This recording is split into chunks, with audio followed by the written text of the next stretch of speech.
Audible? Yes sir. Degree of freedom और different kinds of energy के बारे में देखा था, आज उसको हम कैरी ऑन करेंगे, राइट? आ जाओ।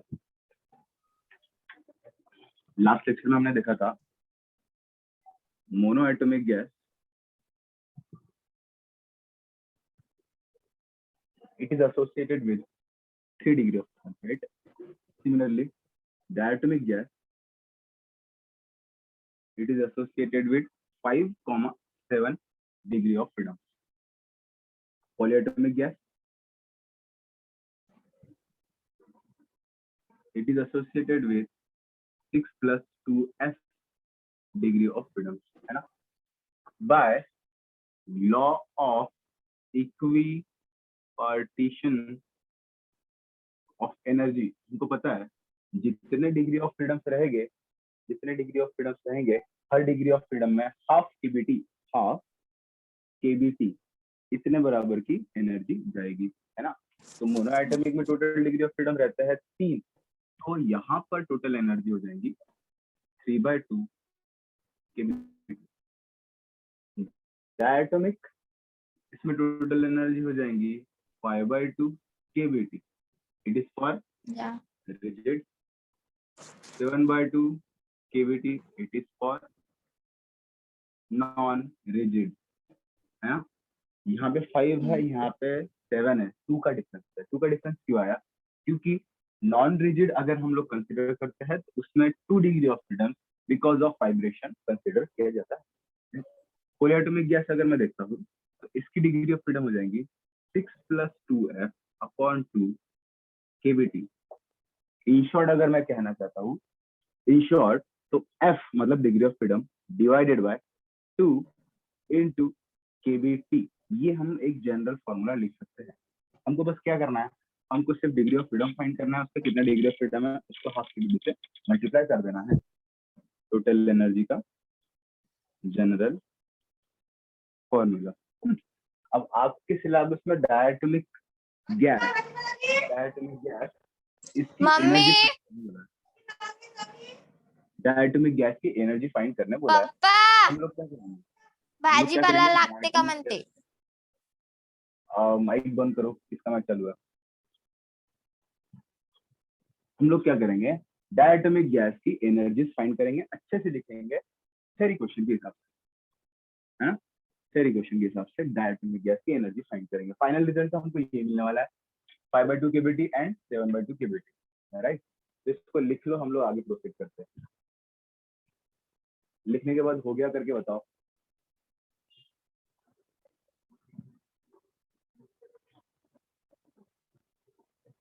नहीं हुआ।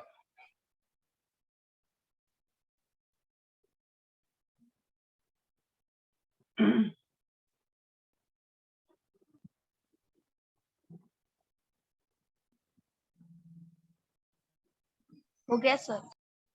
हाँ, हेडिंग लिखना ऊपर के energy of molecule, right? General formula लिख लेना, एक बॉक्स बना देना अच्छे से उसको।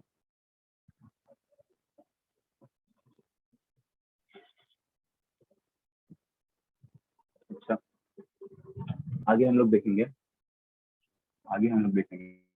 कि so we will now consider about the diatomic gas. आपको हेडिंग लिखी है, बताओ आपको हो गया। हाँ बेटा, रुक जाओ।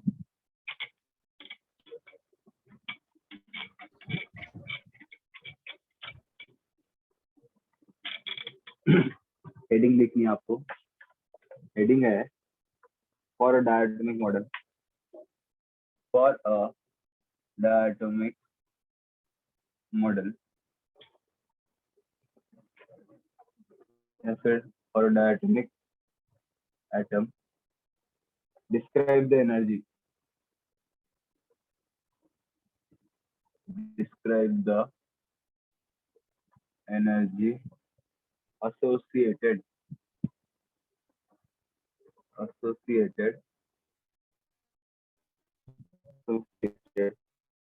with each degree of freedom, ना?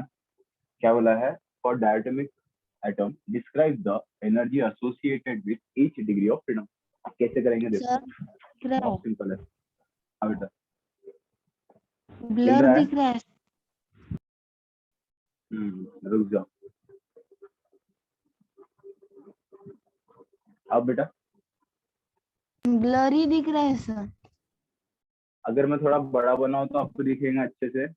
हाँ, ब्लर दिख रहा है ना ऊपर, थोड़ा मैं इतना बड़ा बनाता हूँ तो दिखेगा आपको। हाँ सर। नेटवर्क इश्यू हो सकता है हाँ राइट, सर। नेटवर्क इश्यू हो सकता है, मैं थोड़ा बड़ा बनाने की कोशिश करता हूँ, राइट? ओके, तो मैं बड़ा बनाता हूँ। देखो, अब डायटोमिक गैस की एनर्जी मैंने कितना बोला था? डायटोमिक गैस की रिजिड मॉलिक्यूल के लिए या फिर रिजिड एटम के लिए एनर्जी कितनी होती है? 5/2 KVT, right? Similarly non rigid के लिए इट विल बी 7/2 केवीटी। हाँ, पूछा क्या है? Describe the energy associated with degree of freedom. Energy associated with degree of freedom. अब इसका मतलब सबसे पहले डायटोमिक मॉडल लिखना पड़ेगा।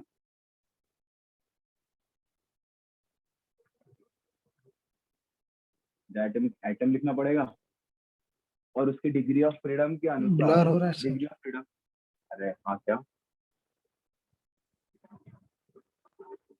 मैं आपको थोड़ा कैमरा पास देता हूँ।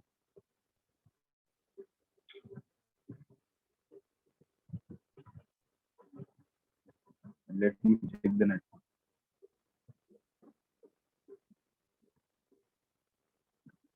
अच्छा सुन लो, है ना? मैं जो बोलता हूँ उस पर ध्यान दो, ठीक है?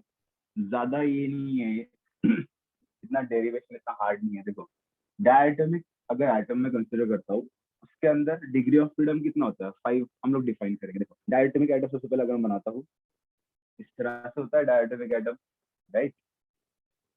एक और दो एटम एक दूसरे से जुड़े हुए हैं।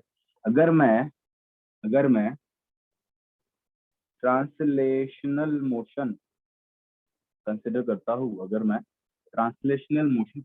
हूँ, तो मुझे बताओ टोटल डिग्री ऑफ फ्रीडम कितना आएगा इसमें? डायटोमिक एटम में ट्रांसलेशन, हाँ वेरी गुड, 3। डायटोमिक एटम में अगर मैं कंसिडर करता हूँ तो टोटल डिग्री ऑफ फ्रीडम 3 होता है। कैसे? अब देखो, वो अगर मैं आपको बोलता नहीं बोलूँ कि मैं वो हाफ केवीटी जितनी energy her degree of freedom में प्रोवाइड होगी। जनरली ट्रांसलेशनल मोशन, इसका मतलब स्ट्रेट लाइन मोशन, और स्ट्रेट लाइन मोशन में काइनेटिक एनर्जी एसोसिएट करती है ना? अब मुझे समझो कुछ भी नहीं पता है, तो अगर 3 डिग्री ऑफ फ्रीडम अगर मैं कंसिडर करता हूँ, तो ट्रांसलेशनल मोशन में 3 डिग्री ऑफ फ्रीडम में 3 काइनेटिक एनर्जी एसोसिएट करेगी, तो वो कौन सी रहेंगी? देखो, टोटल एनर्जी क्या हो जाएगी? हर डायरेक्शन में एक काइनेटिक एनर्जी से half m into v x square plus half m into v y square plus half m into v z square, है ना? इस तरह से हम लोग लिखते हैं। ओके, ये है फर्स्ट पॉइंट। नेक्स्ट पॉइंट देखते हैं हम लोग, आ जाओ। नेक्स्ट पॉइंट इज ये तो हो गया ट्रांसलेशनल मोशन। अब मुझको बताओ रोटेशनल डिग्री ऑफ फ्रीडम कितना रहेगा हमारे डायटोमिक एटम के लिए? कितना रहेगा? टू। वेरी गुड, 2 रहेगा, है ना? अब हमको पता नहीं कि हाफ केवीटी जितनी एनर्जी एसोसिएट होती है हर डिग्री ऑफ फ्रीडम से। तो इन जनरल अगर मैं लिखना चाहूँ, आई कैन राइट, रोटेशनल मोशन है तो रोटेशनल काइनेटिक एनर्जी अप्लाई होंगी उसके अंदर, राइट? अब रोटेशनल काइनेटिक एनर्जी किस तरह से लिखेंगे? देखो, total energy is equal to half. अब देखो, रोटेशनल काइनेटिक एनर्जी क्या होती है? एम वी स्क्वायर लीनियर में होती है, एम की जगह होता है आई मतलब मोमेंट ऑफ इनर्शिया, और वेलोसिटी लीनियर वेलोसिटी की जगह आ जाएगी एंगुलर वेलोसिटी, है ना? 2 एक्ट करती है। अगर मैं कंसिडर करता हूँ ये एक वाई एक्सिस है, ये है हमारी एक्स एक्सिस और ये है हमारी जेड एक्सिस।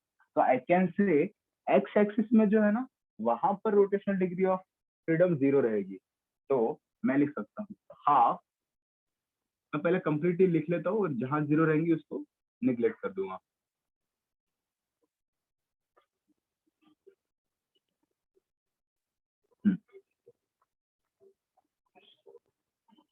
देखो यहाँ पे हमको दिखाई दे रही है, यहाँ पे मोमेंट ऑफ इनर्शिया 0 रहेगा, यहाँ पे एंगुलर वेलोसिटी 0 कंसिडर करेंगे हम लोग, इसलिए एक्स में जो एसोसिएट करेंगे एनर्जी वो रहेगी 0। यहाँ पे टोटल एनर्जी क्या लिखूं मैं, half I omega y square plus half I omega z square, है ना। तीसरा होता है थर्ड मोशन हमारा होता है vibrational degree of freedom, right. Vibrational degree of freedom. अब vibrational degree of freedom depend करता है कि वो मॉलिक्यूल किस तरह का है या फिर वो एटम किस तरह का है ना। वो एटम किस तरह का है, दो तरह के एटम रहते हैं। सबसे पहला एटम रहता है रिजिड, है ना, और दूसरा होता है नॉन रिजिड। हाँ, अब रिजिड रहेगा तो उसका डिग्री ऑफ फ्रीडम वाइब्रेशन का 0, नॉन रिजिड रहेगा तो उसका वाइब्रेशन का डिग्री ऑफ फ्रीडम 2f, और यहाँ पे हमारे इसमें f1 कंसिडर किया जाता है for डायटोमी। so we will get degree of freedom will be 2 in case of vibration। ठीक है, हम इसको केस बना लेते हैं। देखो अगर हमारा रिजिड एटम है सर ना, ब्लर दिख तो रहा है टोटल थोड़ा। एनर्जी क्या हो जाएंगी, हाँ, दिख रहा, लाइट हाँ का सर, सर इश्यू है दिख रहा या है सर। सर। लाइट का सर इश्यू है या थोड़ा जूम रिजोल्यूशन। करो सर। आप भी जूम कर सकते हो बेटा, मैं भी जूम करता हूँ, रुको मैं थोड़ा पास देता हूँ, मैंने थोड़ा अभी पास दिख रहा ले है लिया। सर। आपको दिख रहा है अभी? हाँ आई सर। थिंक हाँ लाइट का इश्यू सर। होगा बेटा, लाइटिंग का इश्यू था। ठीक है, ओके, हाँ सर। अच्छा आ जाओ। कहाँ पे थे यार हम लोग, रिजिड आइटम के बारे में बात कर रहा था ना। हाँ, रिजिड आइटम में अब देखो टोटल एनर्जी क्या हो जाएगी, है ना। कौन सी टोटल एनर्जी की अगर बात करता हूँ तो ट्रांसलेशन की 1 2 3, ट्रांसलेशनल की, ट्रांसलेशनल एनर्जी की, या फिर मैं बोलता हूँ इसको 3 प्लस इसके 2 प्लस 0, राइट, टोटल 5, है ना। इस तरह से लिखूं, या फिर उसको और प्रिसाइज लिखना चाहता हूँ तो I can write it as half m into vx square plus half m into vy square plus half m into vz square plus half I omega y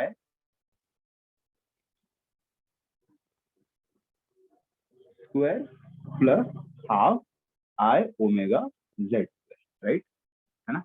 Similarly vibrational का 0 total energy, but we know each energy associated with degree of freedom क्या होता है, each energy associated with degree of freedom क्या होता है, each energy associated with degree of freedom वो होता है half KBT, right. Half KBT मतलब जो हाफ एम बी स्क्वायर है ना, उसकी जगह हाफ केबीटी पुट कर सकते हैं। यहाँ पे हाफ एम बी स्क्वायर, यहाँ पे हाफ केबीटी पुट कर सकते हैं, यहाँ पे भी हाफ केबीटी, यहाँ पे भी हाफ केबीटी, यहाँ पर भी हाफ केबीटी। तो टोटल कितने हाफ केबीटी हो गए, 1 2 3 4 5। 5। therefore very good, therefore total energy for rigid atom RHGID rigid atom will be 1 2 3 4 5 5 by 2 kBT। ठीक है, आप ये लिख लो, इसके बाद हम लोग नॉन रिजिड के बारे में डिस्कस करेंगे। हो गया सर। अब नॉन रिजिड में क्या हो जाएगा गाइस, नॉन रिजिड में क्या हो जाएगा, यहाँ पे 0 आया ना, तो नॉन रिजिड में और 2 डिग्री ऑफ फ्रीडम आ जाएंगे। मैं बताता हूँ कि वो डिग्री ऑफ फ्रीडम किस तरह के होंगे, उसका फॉर्मूला क्या होगा। यहाँ पे 2 आ जाएंगे, तो टोटल फिर से हमको बोलना पड़ेगा कि each energy associated with degree of freedom half KBT. Total में काउंट करूंगा तो 1 2 3 4 5 6 7 बाई 2 केबीटी आएगा। और हम लोग लिखते उसका अच्छे ढंग से, आप इसको कॉपी कर लो।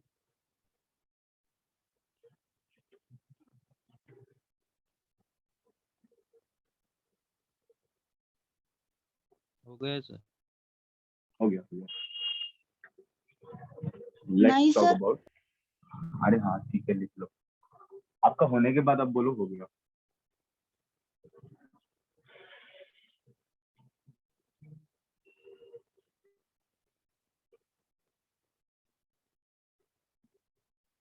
हो गया सर। ओके,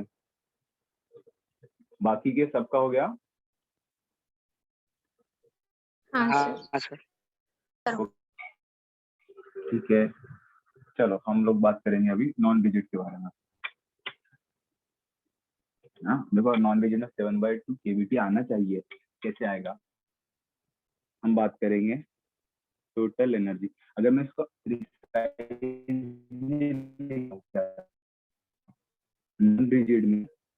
नॉन डिजिट में अगर प्रिसाइजली अच्छे से लिखना चाहूँ,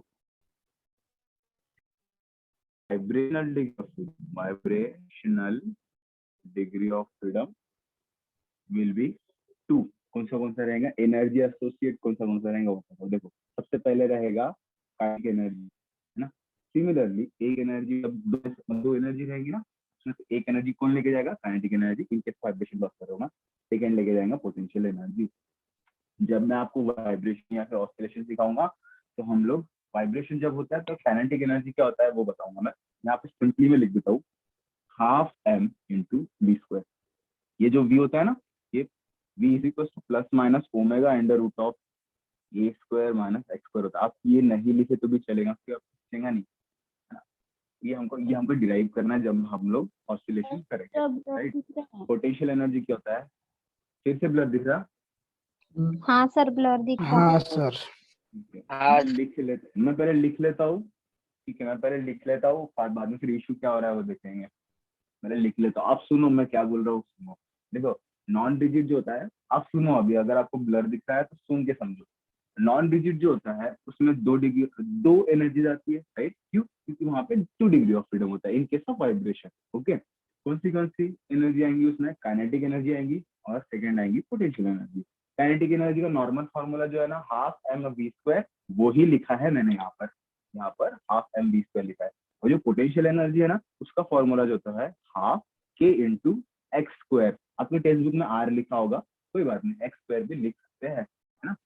फिर और फिर हमको बाद में जब हम लोग पढ़ेंगे व्हाट इज के, व्हाट इज एक्स, के हमको अच्छे से पता चलेगा। अभी आपको बस ध्यान में रखना है potential energy in case of vibration half k x square होगा, है। इसी तरह से अगर मैं टोटल एनर्जी लिखना चाहूँ फॉर नॉन रिजिड, है ना, तो नॉन रिजिड, तो हमको पता है ट्रांसलेशनल के 3 एनर्जी, जो कि half m v x square plus half m v y square plus half m v z square, ऐसा होगा, राइट। हमको और पता है कि रोटेशनल एनर्जी के 2 degree of freedom half I omega y square plus half I omega z square. Similarly vibrational के 2 energy half m v square plus half k x square. आपके टेक्स्ट बुक में क्या लिखा है ना। देखो v की जगह ना u लिख दिया है, कोई प्रॉब्लम नहीं, u लिख सकते हैं ना। u भी एक वेलोसिटी का फॉर्म होता है, half m u square. In case of kinetic energy of vibration half m u square लिखा है, और हाफ के एक्स स्क्वायर की जगह हाफ के आर स्क्वायर लिखा है। ये फॉर्मूला आपको आगे जाके पता चलेगा, अगर नहीं समझ में आ रहा तो कोई बात नहीं, ठीक है।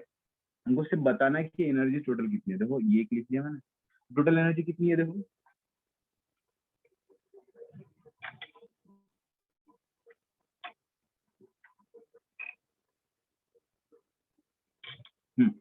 फिर law of equipartition of energy के अनुसार every degree of freedom carries half KBT बराबर की एनर्जी, है ना। तो यहाँ पे टोटल कितने एनर्जी? 1 2 3 4 5 6 7, राइट।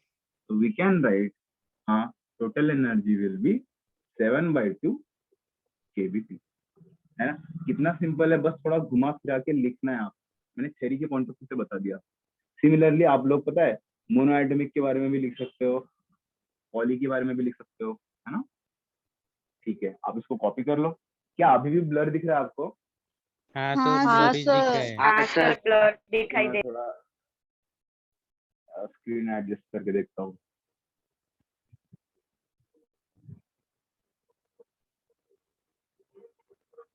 रिजोल्यूशन फट रहा है कि लाइटिंग का इफेक्ट है, क्या हो रहा है आप बताओ तो सही। ब्लर हो रहा है। ब्लर हो रहा है। रिजोल्यूशन फट रहा है ना। मैं नेटवर्क चेक कर लूँ, एक मिनट। सर नेटवर्क प्रॉब्लम है। हाँ सर फोटो निकाल के भेज दो ग्रुप पे। फोटो निकालू? हाँ सर। इसके पहले वाला आपने लिखा क्या? आपको ये हाँ समझ सर, में वो आया? हाँ हाँ समझ में आया, है ना। बहुत सिंपल है, आपको सिर्फ एनर्जीज लिखना है, सारों को ऐड करना है, लास्ट में बताना है कि सारी एनर्जी हाफ केबीटी होती है, बस। 7/2 केबीटी, 5/2 केबीटी, बहुत सिंपल है। Theory question number important question है। मैं आप 2 मिनट रुक जाइए, मैं फोटो खींच लेता हूँ। हाँ सर।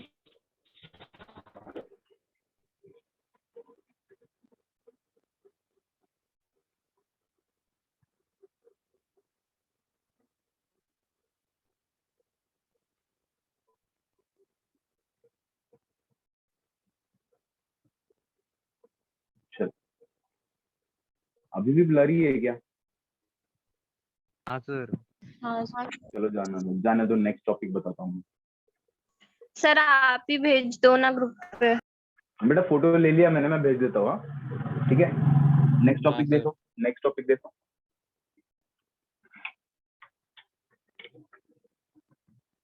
अब मुझे बताओ, ठीक है, अब आपको दिख भी नहीं रहा है तो आप हम मेरी आवाज सुनो और मैं जो बोलता हूँ उसका आंसर दो।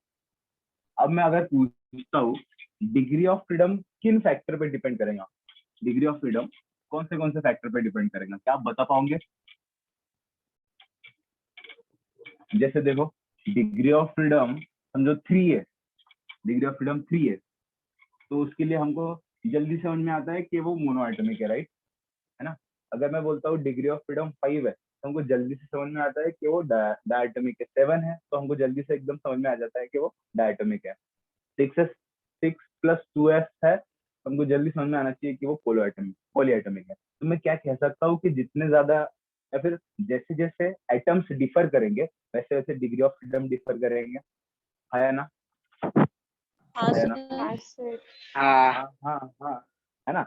जैसे जैसे एटम डिफर करेंगे वैसे वैसे डिग्री ऑफ फ्रीडम डिफर करेगा। और मैं क्या, देखो ये एक बात होगी, और एक बात सुनो। देखो मैंने बोला था लीनियर है, लीनियर, तो लीनियर रहेगा तो डिग्री ऑफ फ्रीडम अलग, नॉन लीनियर रहेगा तो डिग्री ऑफ फ्रीडम अलग, राइट। लीनियर जब होता है तो तब लीनियर जब होता है तो तब क्या होता है, डिग्री ऑफ फ्रीडम जो है, लीनियर जब होता है तो डिग्री ऑफ फ्रीडम उसमें एक रोटेशनल मोशन जो होता है वो कैंसिल आउट हो जाता है, राइट। और नॉन लीनियर में सारे तीनों की तीनों रोटेशनल मोशन हम लोग कंसिडर करते हैं, है ना। तो क्या ये भी एक पॉसिबिलिटी लीनियर और नॉन लीनियर पे भी डिपेंड करेगा। अगर रिजिड होता है, रिजिड होता है तो उसके अंदर हम लोग वाइब्रेशनल मोशन 0 कंसिडर कर लेते हैं। नॉन रिजिड रह गया तो उसके अंदर 2f जितना डिग्री ऑफ फ्रीडम हम लोग कंसिडर करते हैं। तो क्या मैं कह सकता हूँ कि ये डिपेंड करेगा कि वो मॉलिक्यूल रिजिड है, नॉन रिजिड है, लीनियर है या नॉन लीनियर है, राइट, है ना, इस पे डिपेंड करेगा। हाँ तो सर। मैं कलेक्टिवली अगर बोलूँ, अगर मैं कलेक्टिवली बोलूँ तो मैं ऐसा कह सकता हूँ ना कि वो एटम के ज्योमेट्री पे डिपेंड करेगा। जैसे एटम की ज्योमेट्री, है ना, जैसे एटम की ज्योमेट्री वैसा डिग्री ऑफ फ्रीडम, है ना, मैं ये कह सकता हूँ। और डिग्री ऑफ फ्रीडम एसोसिएट करता है एनर्जी से हाफ KBT, राइट, है ना। तो मैं ऐसा कह सकता हूँ कि अगर मैं टेम्परेचर बढ़ाता हूँ तो कुछ ना कुछ इफेक्ट होगा। तो मैं ऐसा भी कह सकता हूँ कि also it also depends on temperature. तो हमने 3 पॉइंट्स कंसीडर किए हैं, factor on which degree of freedom depends. या हेडिंग क्या है, 1 मिनट रुक जाओ बच्चे।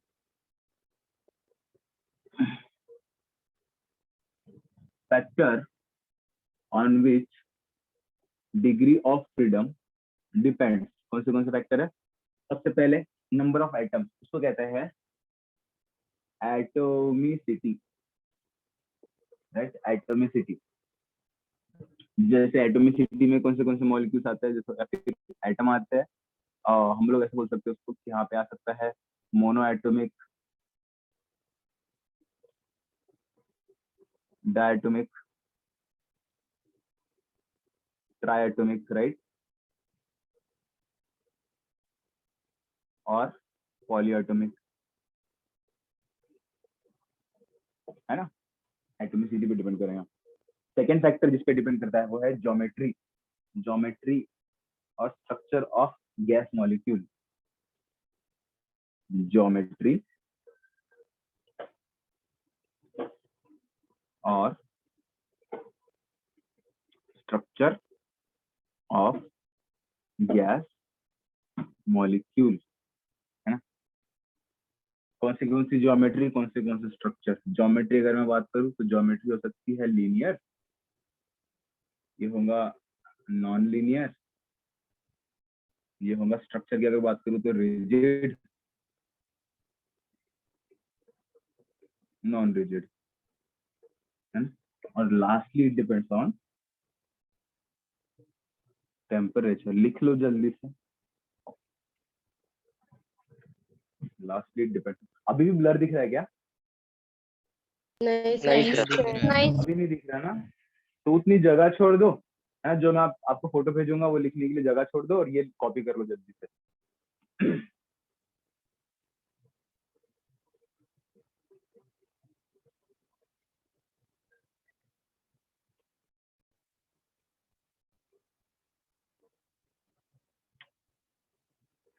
हो गया सर। हाँ बेटा। हो गया।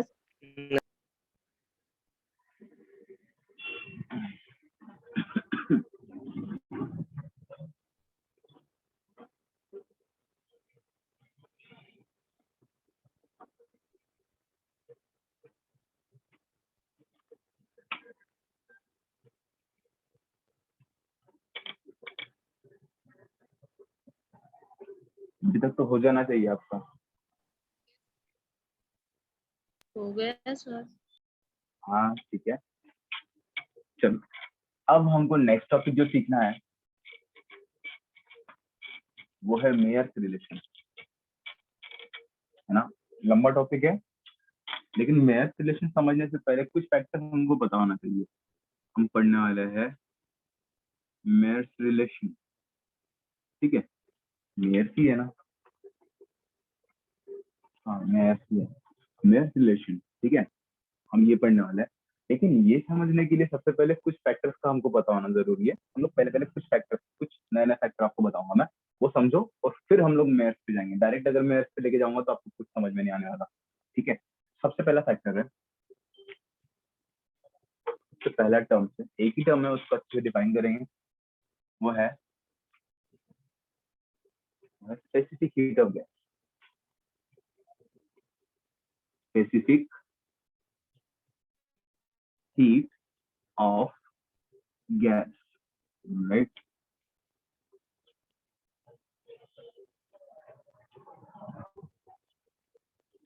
स्पेसिफिक हीट ऑफ गैस क्या है मैं आपको बता देता हूँ। स्पेसिफिक हीट ऑफ गैस क्या होता है?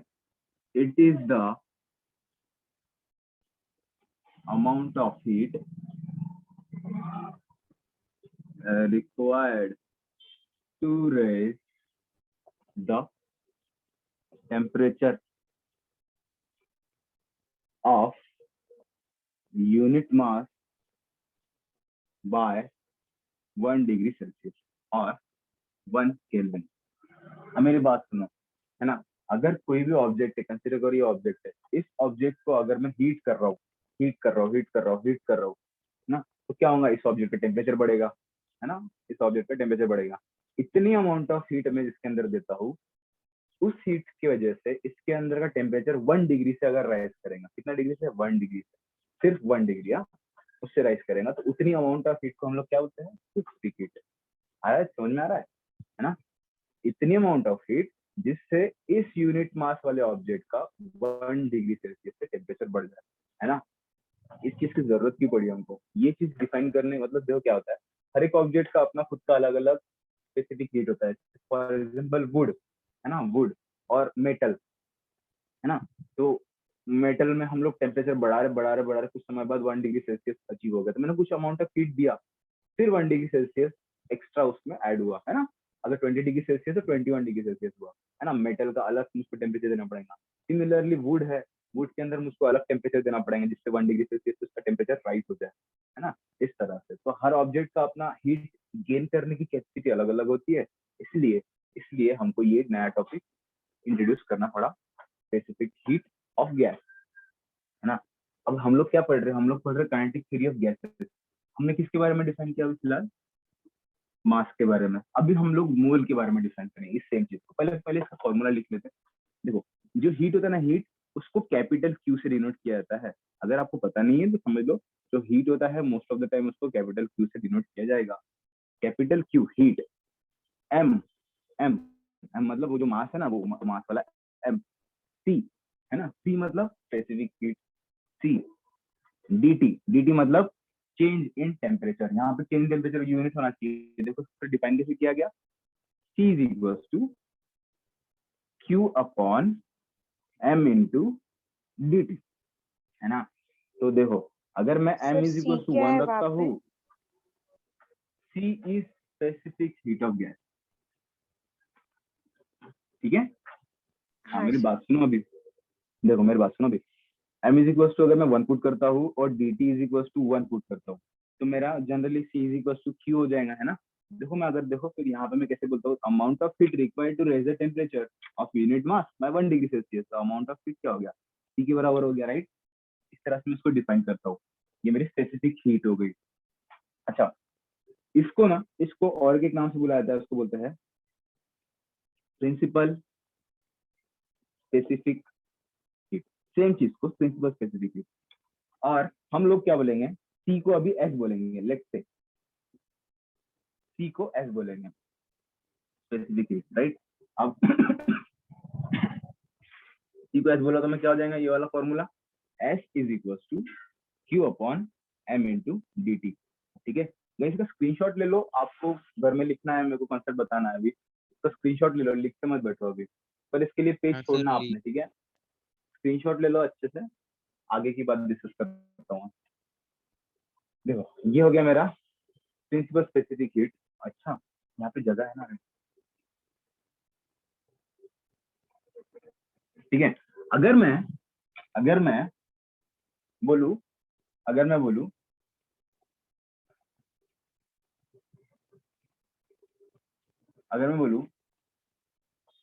अभी मैंने क्या डिफाइन किया, प्रिंसिपल स्पेसिफिक हीट। अगर मैं बोलूं the amount of heat required to raise the temperature of unit mole by 1 degree और 1 kelvin, then it is called molar specific heat. क्या बोलते हैं, molar specific heat, molar specific heat. Same formula है यहाँ पे, देखो m की जगह पे ना n आ जाएगा, है ना। m की जगह पे यहाँ पे देखो फिर n1, राइट। यहाँ पे c की जगह आप c ही लिखेंगे, यहाँ पे आ जाएगा n, है ना। हम इसको कुछ नहीं बोलेंगे।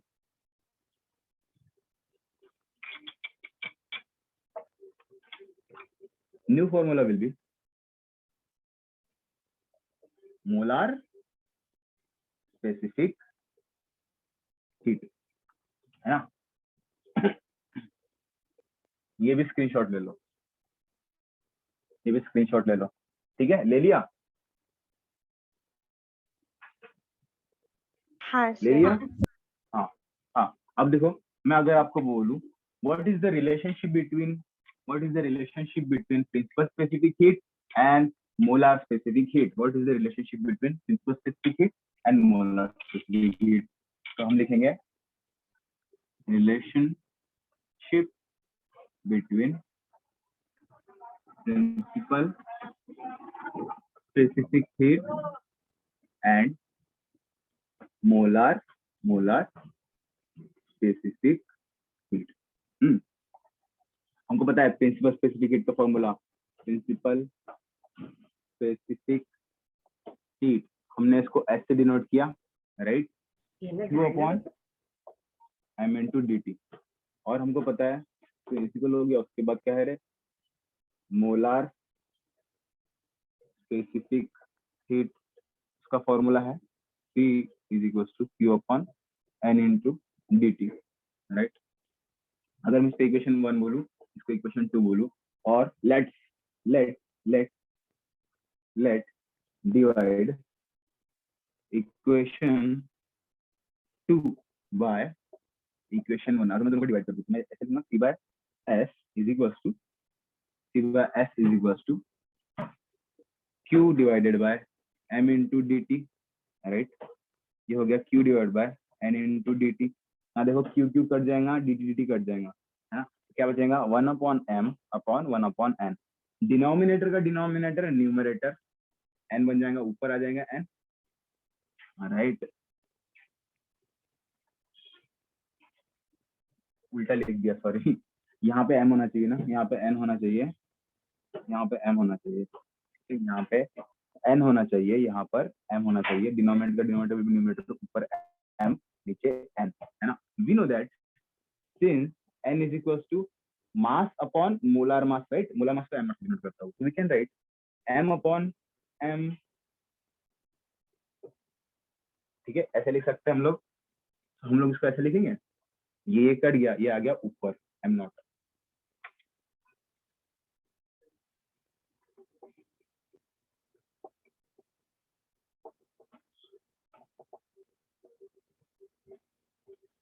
ठीक है, इस तरह से लिख दिया मैं।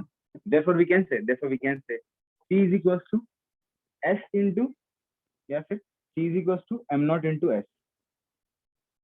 हम लोग बोल सकते हैं molar specific heat is equals to molar मास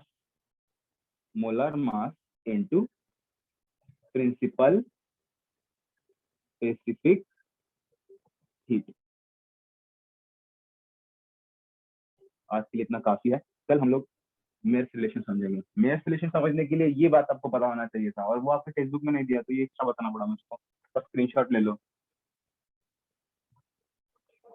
ले लिया? ठीक है, ठीक है। तो आज के लिए इतना काफी है। कल मिलते हैं हम लोग, सेम टाइम सेम प्लेस। चलो बाय। बाय।